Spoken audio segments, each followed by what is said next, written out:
हमारा जीवन केवल भगवत प्राप्ति के लिए है। सहना सीखो, सहना। हर बात अंदर ही अंदर दबा के जला दो, उसे बाहर प्रकट मत करो, बात समझो। ये अध्यात्म है। रहीमन मन की व्यथा रखिए मन में गोय, सुन इठ लई हैं लोग सब बांट न लई है कोई। आप जब किसी बात को कहते हैं तो उसकी सत्ता दृढ़ होती है, कोई मत। चाहे जैसी आपकी स्थिति हो, आपके हृदय आराध्य जान रहे हैं, आपको जो जलन हो रही वो आपका हृदय पाप नाश करके पवित्र हो रहा है। ये व्यर्थ नहीं जा रहा कि मैं व्यर्थ में जल रहा हूं, नाम जप कर रहे हो। आपका हृदय किसी भी विषय को लेकर जल रहा है, वो पवित्र हो रहा है। बस बोलो मत, चेष्टा मत करो, शांत हो जाएगा, निर्मल हो जाओगे। यही उपाय है। शांत करने चलोगे तो ऐसे दलदल में फंस जाओगे कि फिर वो अशांति तुम्हें पता नहीं किस जन्म में अवसर मिले उससे निकलने का। प्रार्थना मान लीजिए, इस मन की जलन को जो सह गया उसी की भक्ति बड़ी है, और बढ़ी हुई भक्ति अजित को जीत लेती है। सहित सहित बाढ़े भगति गृह तन गुरुहित गार। अपना सर्वस्व गुरुदेव भगवान के चरणों में अर्पित करके उनकी आज्ञा के अनुसार चल रहे, बस प्रभु दूर नहीं है। समर्पण का भाव, अहम समर्पण में सर्वस्व समर्पण हो जाता है। जिसका भगवत कृपा से ये निश्चय हो गया है बुद्धि में कि अब इस जन्म में मुझे भगवत प्राप्ति करनी है, जिसका मन निरंतर प्रभु के भजन के लिए, मनन के लिए व्याकुल रहता है, वो हृदय में ही भगवत साक्षात्कार कर लेता है। ध्यान दीजिए, कहीं ढूंढने की, भागने की जरूरत नहीं। जिसकी बुद्धि में ये निश्चय हो गया है कि इसी जन्म में भगवत साक्षात्कार करना है, फिर कुछ नहीं सुहाता। जब ये लगन लगती है ना, बहुत दम है इस लगन में, बहुत बड़ी सामर्थ्य है। भूख प्यास, गर्मी सर्दी, मान अपमान, अव्यवस्था, कोई भी उसके हृदय में अपना प्रभाव नहीं डाल पाती। बस एक ही लगन, जो शास्त्र में लिखा उसको देखना चाहता हूं, उसका अनुभव करना चाहता हूं। किसी से बात करना, मिलना कुछ अच्छा नहीं, बस एक आवेश चढ़ा रहता है। नहीं, बस मुझे ये केवल लिखा पढ़ी की बात नहीं, मुझे अनुभव करना है। वो है क्या? मुझे अनुभव करना है। वो एक लगन लगती है। लगन लगन सब कोई कहे, लगन कहावै सो जा लगन में तन मन डारे कोई। न तन की शुद्धि है, न मन भोगों का संकल्प करता है, बस एक लक्ष्य बना, कैसे भगवत साक्षात्कार हो। नहीं खान पान ते भावे है, नहीं कोमल वसन सुहावे है, सब विषय लगे ते खारा है, हरि आशिक का मगन्यार। वर्षों सर्दी में कंबल प्राप्त होने पर भी नहीं ओढ़े, गंगा किनारे यहां तो गया। नहीं, मुझे नींद पर विजय प्राप्त करनी, मुझे निरंतर भजन करना है, मुझे भगवत प्राप्ति करनी। कुछ नहीं, जिसके लिए निकले उसके लिए कई कई दिन भोजन न मिलने पर भी एक उत्साह, एक बल। ऐसा कभी नहीं कि निराश हो गए, हताश हो गए, ऐसे बैठे हैं मरे हुए से, ऐसा नहीं। एक नवीन उत्साह रहता। लक्ष्य में बहुत बड़ी सामर्थ्य है। फिर ध्यान से सुन लो, उस परमात्मा का स्वरूप अतुलनीय है, अनुपम है। वो चर्म चक्षुओं से नहीं देखा जा सकता। तो कैसे अनुभव आएगा? जिसकी बुद्धि ने ये निश्चय कर लिया है मुझे भगवत प्राप्ति करनी है इसी जन्म में, और जिसका मन निरंतर व्याकुल है भगवत दर्शन के लिए, भगवत चिंतन के लिए, वो हृदय में ही भगवत साक्षात्कार कर लेता है। ये बड़े महापुरुषों के वचन हैं, बहुत से महापुरुषों के अनुभव हैं। वो अपने अविनाशी अमर स्वरूप में स्थित हो जाता है, जहां मृत्यु का स्पर्श भी नहीं है। भक्तजन उसी भगवान का साक्षात्कार करते हैं।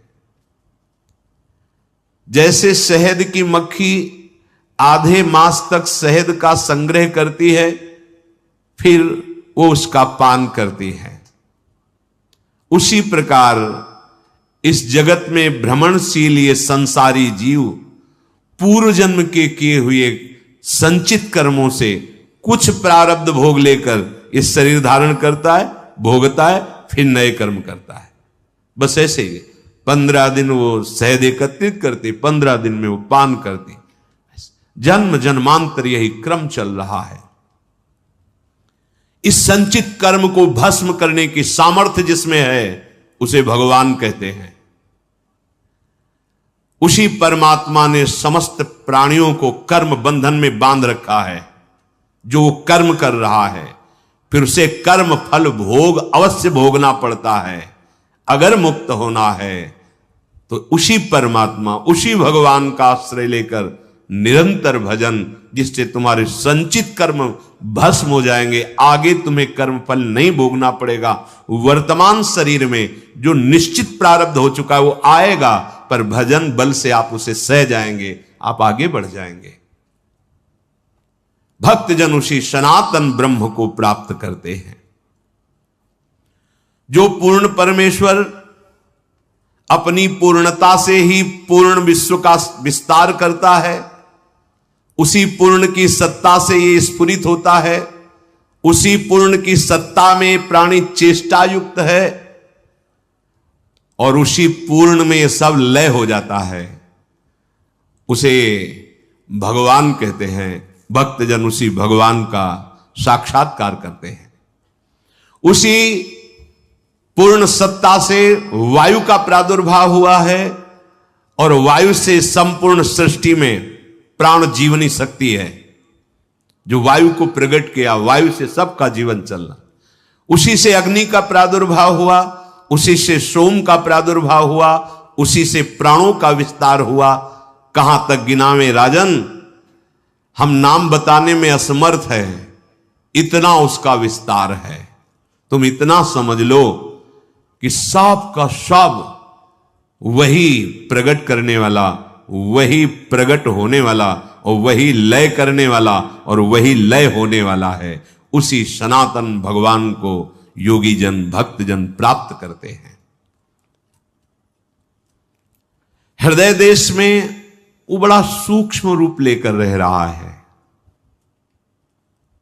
कोई भी यंत्र अभी तक नहीं बना जो जीव का अल्ट्रासाउंड कर सके या एक्सरा कर सके। ऐसा नहीं बना अभी तक। ये जीव देखो, ऐसा नहीं। हमें लगता है अभी तक मन का भी अनुभव करने के लिए केवल अध्यात्म में ही सामर्थ्य है और किसी यंत्र में तो सामर्थ्य भी आई नहीं कि ये मन है, ये बुद्धि है, ये। हाँ, अंतर्मुख हो गए तो अनुभव होने लगेगा कि ये बुद्धि का निर्णय, ये मन का। वो विवेक के द्वारा कोई पार्थिव यंत्र की सामर्थ्य इसमें, फिर वो भगवत स्वरूप जो आत्मस्वरूप है उसका तो बिना ज्ञान के अनुभव ही कैसे सकता है। हृदय देश में ही विराजमान है, वो अत्यंत सूक्ष्म है, अंतर्यामी रूप से है। बस उस अंतर्यामी ने इस शरीर को अपना मान लिया, इसीलिए जन्म मरण को प्राप्त होता जैसा लग रहा है, हो नहीं रहा। ये जो जन्म मरण का अनुभव हो रहा है ये शरीर को अपना मानने से हुआ है। सारी की सारी बातें शरीर की वही लेकर विचरण करते हैं। देख लो आप, आपकी आंतरिक वृत्तियों को देखो, कहां विचरण करते हो, शरीर को लेकर ही। शरीर का अनुकूल हुआ तो रागात्मक चिंतन, शरीर के प्रतिकूल हुआ तो द्वेषात्मक चिंतन। बस ये स्थूल शरीर, सूक्ष्म शरीर, कारण शरीर, इन्हीं शरीरों को लेकर आप विचरण करते हैं। इसीलिए बार बार तुम जन्म और मृत्यु को प्राप्त होते हो। यद्यपि आप अविनाशी हैं, आपका कभी मरण हो ही नहीं सकता, पर आप भूल गए और शरीर, मरण धर्मा शरीर को अपना मानने के कारण बार बार जन्म मरण को प्राप्त हो रहे हैं। जो सबका शासक है, एक वही स्तुति के योग्य है, जो सर्व सामर्थ्यशाली है, जो सबका आदि कारण है, जो सर्वत्र विराजमान है, उसे देहाभिमानी जीव नहीं देख सकता, उसी का भक्तजन साक्षात्कार करते हैं। हे राजन, कोई साधन संपन्न हो या साधनहीन, वो सब में विराजमान प्रभु को नहीं देख सकता, क्योंकि जब तक वो अपने को अनुभव नहीं करेगा तब तक बाहर अनुभव कर ही नहीं सकता। लक्ष्य है जो शब्द का आंतरिक भाव है, जब तक आप अपने का अनुभव नहीं करेंगे तब तक आप अनुभव कर ही नहीं सकते।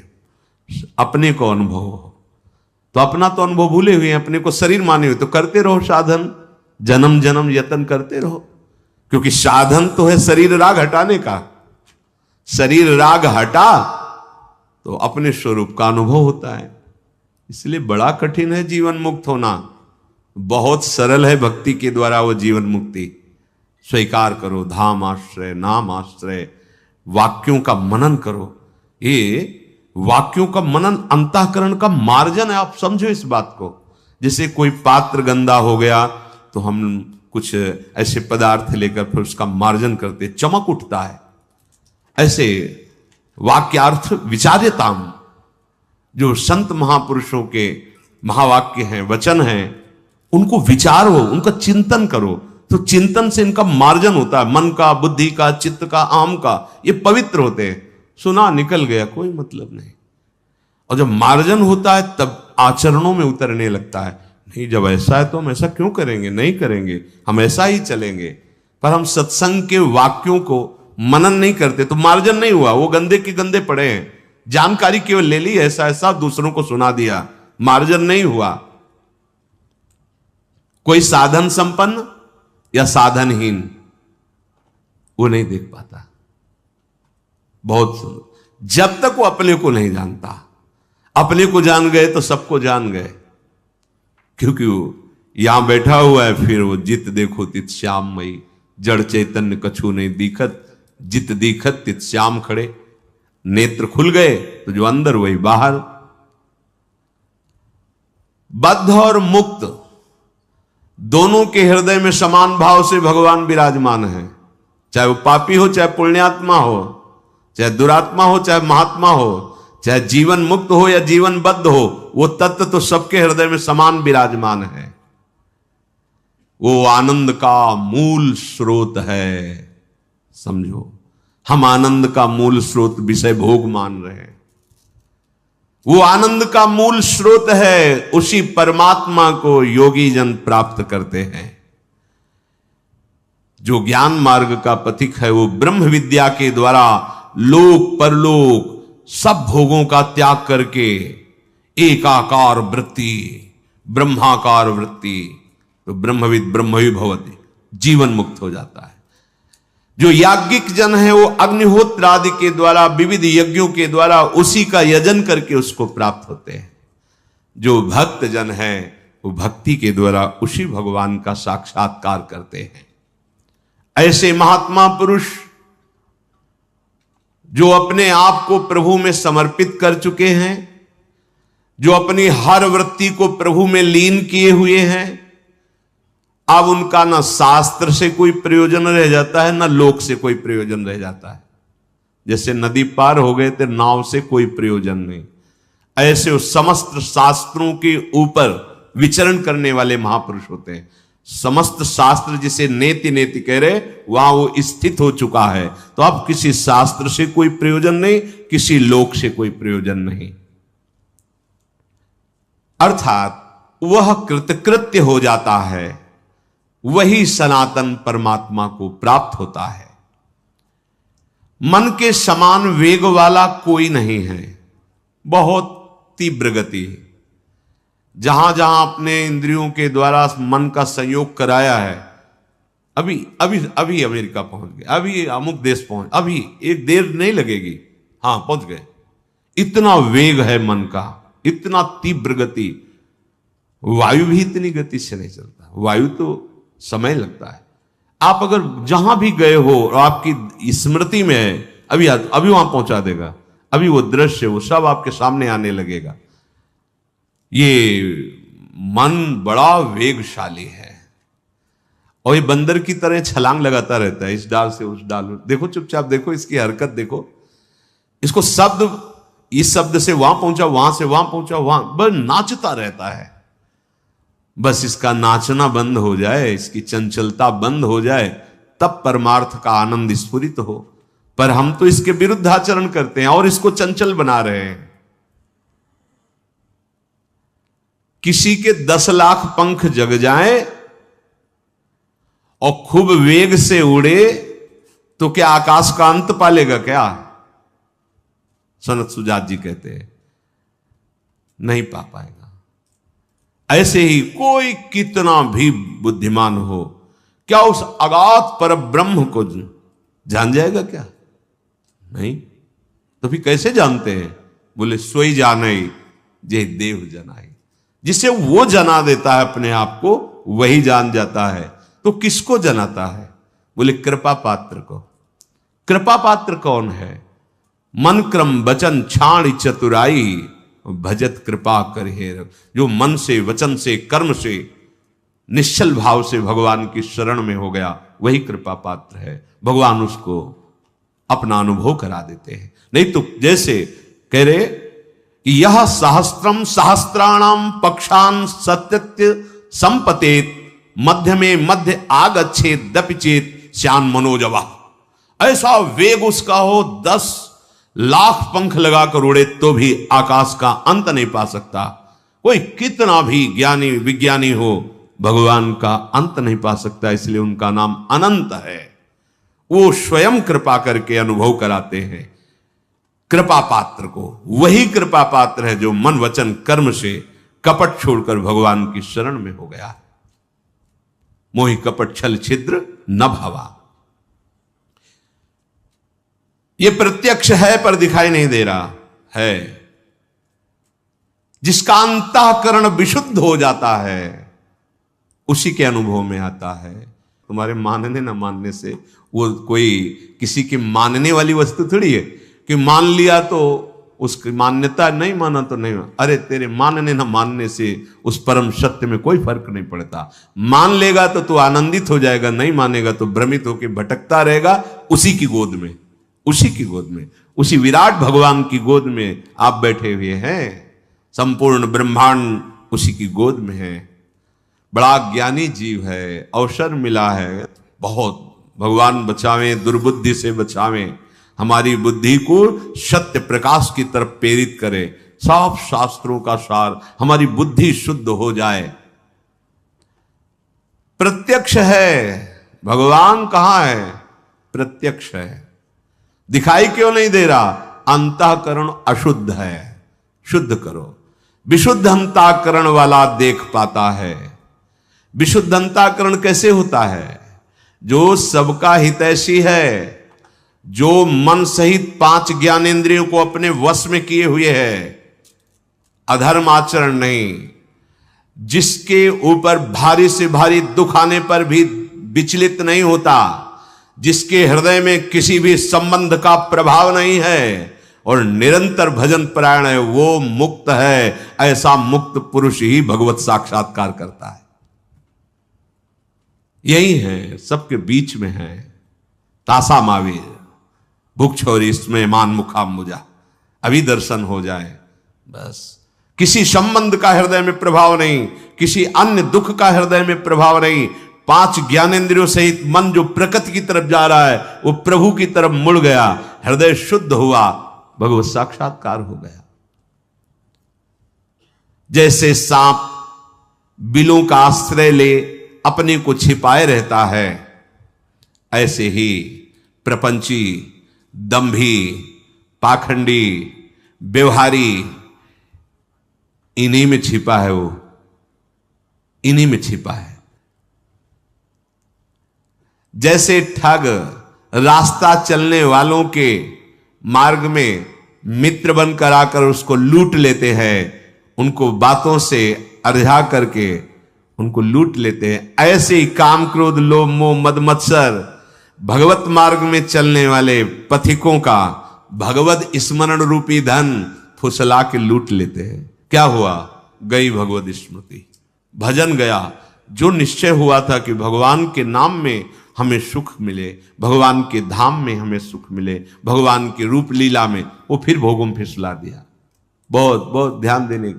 जैसे सांप अपने आप को बिलों में छिपाए रखता है, ऐसे जो प्रपंची हैं, व्यवहारी हैं, दोषी हैं, जो नाना प्रकार के दंभ में हैं, उनके भी हृदय में वो छुपा हुआ बैठा है। स्वाराध्य बुद्धिर्मम, हमारी दृष्टि वहां।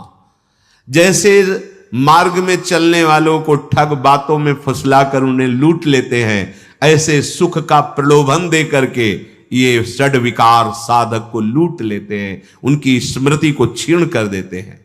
सुन रहे हैं तो इसका मनन भी करो। ठगों के हाथ लगे हुए हो, हाथ मिलाए हो, उनको तुम मित्र समझ रहे हो, और जो गुरु उपदेश है, वाणी उपदेश है, उसको तुम समझ ही नहीं रहे।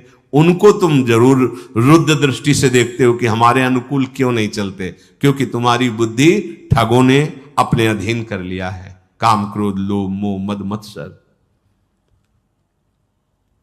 ये मूर्ख मनुष्य इन ठगों पर विश्वास कर लेता है और अंत में ऐसे मोह के गर्त में गिरता है जहां से निकलना मुश्किल है। बहुत बहुत पूरा जीवन व्यतीत हो जाता है वही हाय हाय, धन, पुत्र, परिवार, ममता, जा रहा है, सबको छोड़ के जा, पर उनकी सबकी स्मृति लेकर के फिर अगला जन्म का विस्तार। सावधान। जो प्रभु के मार्ग में चलने वाले हैं उनको भी ये ठग बहुत, कोई चतुर हो तो निकल जाए, नहीं तो गिरा ही देते हैं, लूट ही लेते हैं। चतुर कौन? जिसकी दृष्टि भजन में है। भजन छूट रहा है इसके संग से तो कोई भी हो, नहीं, मुझे नहीं स्वीकार। न वो वस्तु, न वो व्यक्ति, न वो स्थान, न पद, न सुख जिसमें हमारे प्रभु का विस्मरण हो रहा, नहीं, अब ऐसा नहीं होगा। सावधान। एकाकार वृत्ति, निकल गए, कोई भी ठग तुम्हें फंसा नहीं सकता, क्योंकि नाम रूपी रक्षक आपके साथ है। नाम पहारू दिवस पर बड़ी समस्या है, बड़ी समस्या है। नाम पर महत्व ही नहीं हो पा रहा, भजन पर महत्व नहीं हो पा रहा, भोगों पर महत्व है। स्पष्ट कह रहे, परमात्मा के मार्ग में चलने वालों को भी ये ठग प्रभावित करके लूट लेते हैं। योगी जन उन्हीं भगवान का आश्रय लेकर के उनका साक्षात्कार करते हैं। राजन, मैं सदैव प्रसन्न रहता हूं। आज तक मैं किसी के असत्कार का पात्र नहीं बना, क्योंकि मेरी स्थिति सदैव आत्मस्वरूप में, ब्रह्म में, भगवान में रहती है। मेरी कभी मृत्यु नहीं होती, ना मेरा कभी जन्म होता है। जब मेरी जन्म और मृत्यु ही नहीं तो मोक्ष किसका? शुद्ध शुद्ध आत्मज्ञान। मैं नित्य मुक्त हूं, मैं सत्य हूं, सनातन हूं, सम हूं, ब्रह्म हूं। मेरे से ही सब कुछ प्रकट हुआ है, मैं ही सब रूपों। आ गए ब्रह्मविद ब्रह्मवि भवति। प्रारंभ में किया था कि उस भगवान से अब अपनी स्थिति का बोध करा रहे, मैं उसी में स्थित होकर के। इसलिए राजन, समस्त भूतों में परमात्मा को देखो